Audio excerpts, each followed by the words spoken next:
Pengadilan Tinggi berpendapat yang cukup adil terhadap perbuatan terdakwa adalah hukuman mati. Heyo, ada apa? Hari ini gue bakal update mengenai vonis Heri Wirawan, yaitu seorang yang buat geger dunia pesantren, seorang predator seks yang mencabuli 12 santri. Selasa 4 April 2022, Pengadilan Tinggi Bandung menetapkan atau mengubah vonis hukuman penjara seumur hidup kepada Heri menjadi hukuman mati.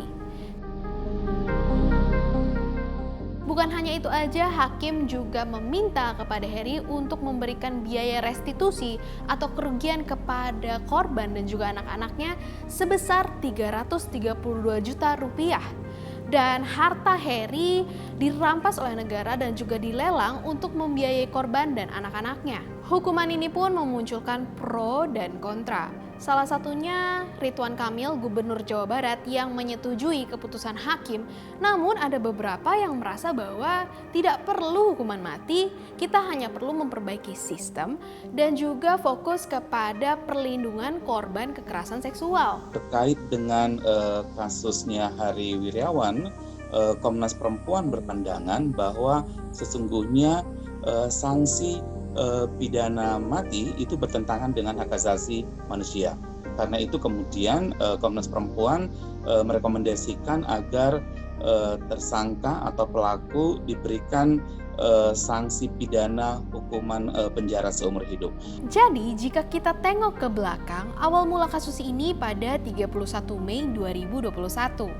Ketika pemilik pondok pesantren yang bernama Manarul Huda Atapani dan juga Madani Boarding School Cibiru, Kota Bandung yang berumur 36 tahun asal Garut ini diciduk oleh polisi karena memperkosa ataupun melakukan kekerasan seksual sejak tahun 2016 secara terstruktur, sistematis, dan masif. Nah, sejak penangkapan proses hukum pun terus berlanjut. Awalnya Heri terancam dijerat 20 tahun penjara, lalu kemudian menjadi tuntutan penjara seumur hidup, dan akhirnya ditetapkan untuk mendapat hukuman mati dan membayar biaya rugi kepada korban. Pertimbangan hukuman yang diberikan, salah satunya restitusi ini, mempertimbangkan ironisnya kondisi salah satu korban yang masih berusia 17 tahun dan harus membesarkan 2 orang anak. Bahkan dari latar belakang ekonominya pun untuk membeli susu pun ia tak mampu. Oleh sebab itu, Heri menyetujui dan juga menuliskan surat yang berisi aset-asetnya yang akan diberikan kepada para korban sebagai biaya restitusi. Dan totalnya itu sebanyak 700 juta rupiah yang akan dibagi-bagi tentunya.